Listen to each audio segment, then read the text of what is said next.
영광 받으소서. 주님께서 여러분과 함께 또한 사제의 영과 함께 요한이 전한 거룩한 복음입니다. 주님 영광 받으소서.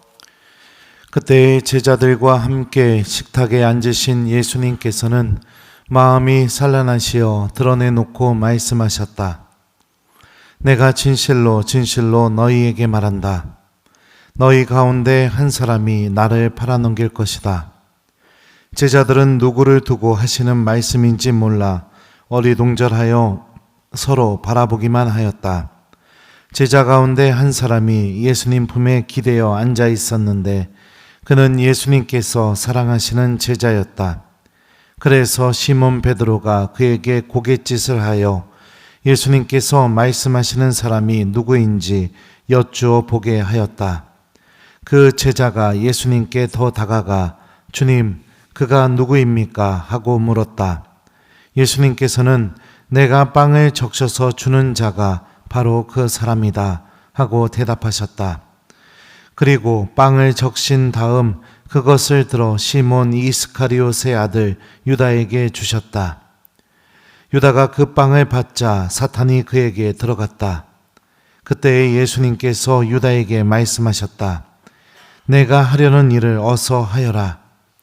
식탁에 함께 앉은 이들은 예수님께서 그에게 왜 그런 말씀을 하셨는지 아무도 몰랐다. 어떤 이들은 유다가 돈주머니를 가지고 있었으므로 예수님께서 그에게 축제에 필요한 것을 사라고 하셨거나 또는 가난한 이들에게 무엇을 주라고 말씀하신 것이려니 생각하였다. 유다는 빵을 받고 바로 밖으로 나갔다. 때는 밤이었다. 유다가 나간 뒤에 예수님께서 말씀하셨다. 이제 사람의 아들이 영광스럽게 되었고 또 사람의 아들을 통하여 하느님께서도 영광스럽게 되셨다. 하느님께서 사람의 아들을 통하여 영광스럽게 되셨으면 하느님께서도 몸소 사람의 아들을 영광스럽게 하실 것이다. 이제 곧 그를 영광스럽게 하실 것이다. 얘들아, 내가 너희와 함께 있는 것도 잠시뿐이다. 너희는 나를 찾을 터인데 내가 유다인들에게 말한 것처럼 이제 너희에게도 말한다. 내가 가는 곳에 너희는 올 수 없다. 시몬 베드로가 예수님께 주님, 어디로 가십니까? 하고 물었다. 예수님께서는 그에게 내가 가는 곳에 너는 지금은 따라올 수 없다. 그러나 나중에는 따라오게 될 것이다. 하고 대답하셨다. 베드로가 다시 주님, 어찌하여 지금은 주님을 따라갈 수 없습니까?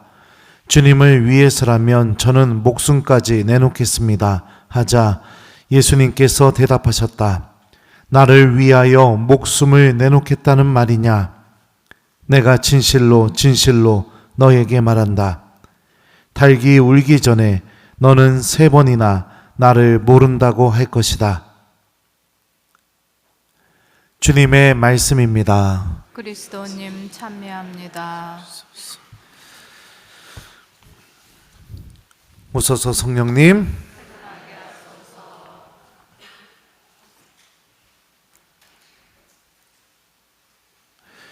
유다는 빵을 받고 바로 밖으로 나갔다. 때는 밤이었다. 안녕하세요. 저는 요즘 화요일이 가장 힘든 날이에요. 신학교 오후까지 강의하고 들어와서 잠깐 쉬었다가 이제 미사하고 미사 끝나면 예비자교리 하죠.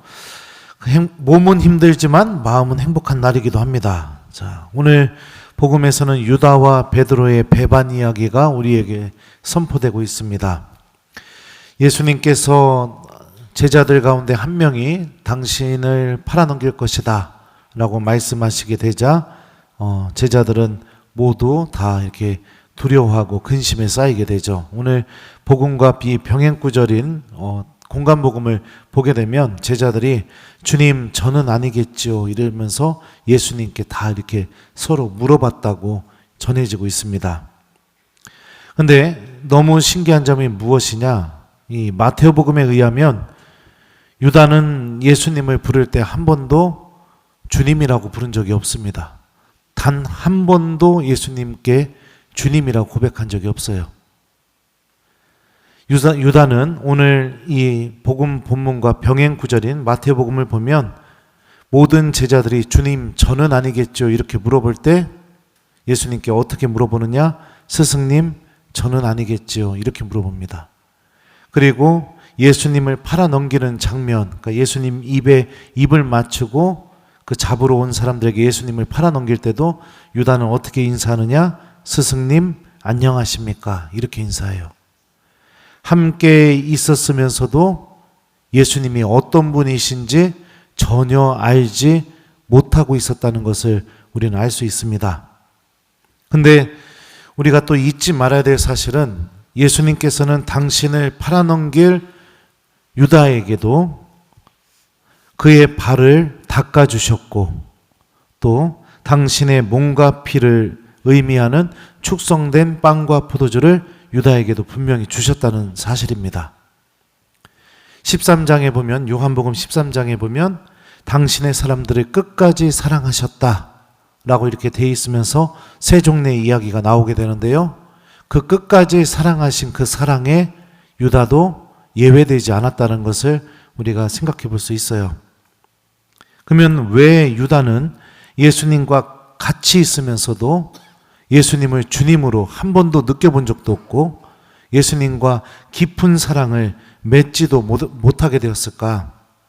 요한복음은 여러분들 유다에 대해서 묘사할 때 유다라는 이름이 언급되면 항상 같이 사용됐던 단어가 하나 있습니다. 그게 뭐냐?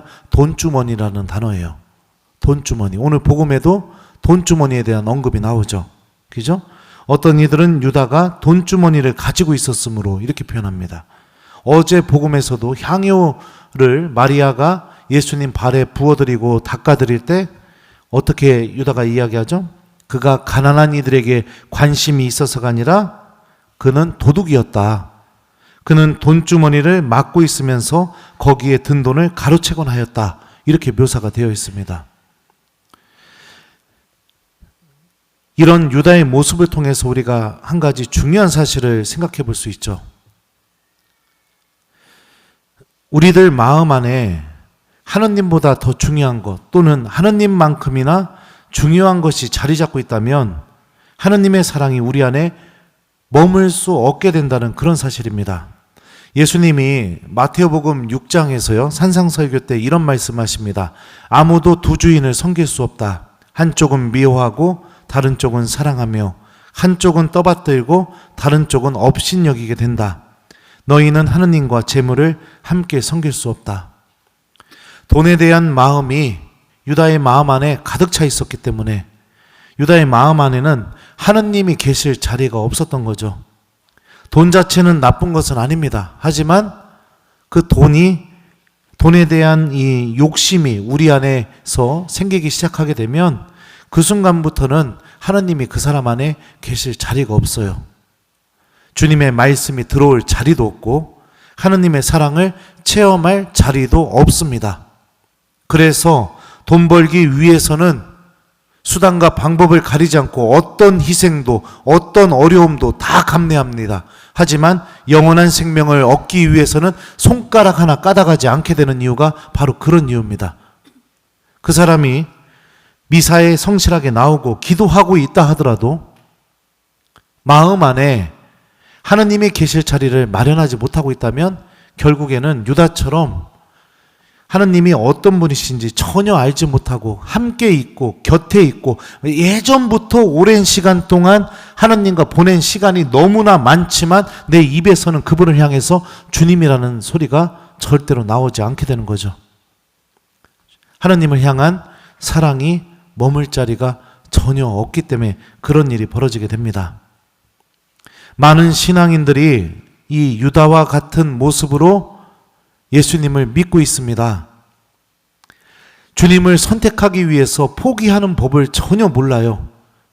내 욕심을 채우기에 언제나 하느님을 포기해버립니다. 그런 모습을 보면서 참 안타깝고 마음이 아프기도 합니다. 믿음이 흔들리는 이유도, 기도가 메말라가는 이유도, 기도가 내 삶 안에서 사라지는 이유도, 신앙의 기쁨을 느끼지 못하는 이유도 분명합니다. 내 마음속에 하느님의 사랑이 머무를 자리가 전혀 없기 때문이죠. 하나님을 바라볼 수 있는 그런 마음의 여유가 전혀 없기 때문입니다. 이거는 여러분들 돈뿐만이 아닙니다. 다른 것들도 마찬가지죠. 내가 어떤 것이든 하나님처럼 소중하게 여기거나 하나님보다 더 중요하게 여긴다면 우리들은 그 순간부터 하나님과 같이 있다 하더라도 그분이 어떤 분이신지 전혀 모르게 됩니다. 끝까지 사랑하신 그 사랑을 체험하고 유다는 어떻게 되느냐? 예수님의 몸과 피인 그 빵과 포도주를 적신 그 빵을 받아 먹고 유다는 밖으로 나갑니다. 요한복음서 저자는 그런 유다의 모습에 대해서 이렇게 묘사합니다. 유다는 빵을 받고 밖으로 나갔다. 때는 밤이었다. 요한복음에서 밤, 어둠은 여러분들 악의 세상을 상징합니다. 악이 지배하는 세상. 그러니까 빛이신 예수님에게서 떠나서 악이 지배하는 세상 속으로 들어가는 그 유다의 모습이 오늘 이렇게 묘사가 되고 있죠. 근데 중요한 사실이 또 하나가 있어요. 유다가 저지른 죄도 용서받을 수 있는 죄라는 겁니다. 베드로도 여러분들 오늘 복음에서 예수님께서 말씀하셨던 것처럼 예수님을 3번이나 배반합니다. 어떤 복음서에 의하면은 천벌까지 받겠다고 맹세하면서 예수님 절대 모른다고 그렇게까지 얘기해요. 하지만 그는 예수님 말씀이 생각나서 다시 주님께 돌아와 사랑한다고 고백했죠. 유다도 마태복음인가요? 마르코복음인지 정확히 모르겠지만 뉘우쳤다라는 표현이 있습니다. 그런데 뉘우치고 나서 어떤 선택을 하죠? 1번 베드로처럼 예수님께 돌아와 용서를 청하고 하나님께 사랑을 고백했다. 2번 절망 속에 빠져서 스스로 목숨을 끊어버렸다. 몇 번이에요? 네, 그렇습니다. 이게 악이 우리 안에서 하는 일이에요. 뉘우친다 하더라도 내 자신이 완전히 망가졌고 하나님께 돌아가도 의미가 없다. 이렇게 우리들의 마음을 완전히 사로잡아 버리게 됩니다. 나는 망가졌으니 하나님께서도 이런 나를 용서하지 않으실 것이다. 이런 마음이 우리들을 지배하게 되고 그래서 결국에는 해서는 안 되는 그런 선택을 하게 되죠. 사랑하는 교우 여러분들, 주님께서 용서 못하는 죄는 이 세상에 존재하지 않습니다. 왜냐하면 전지전능하신 하나님이시기 때문에.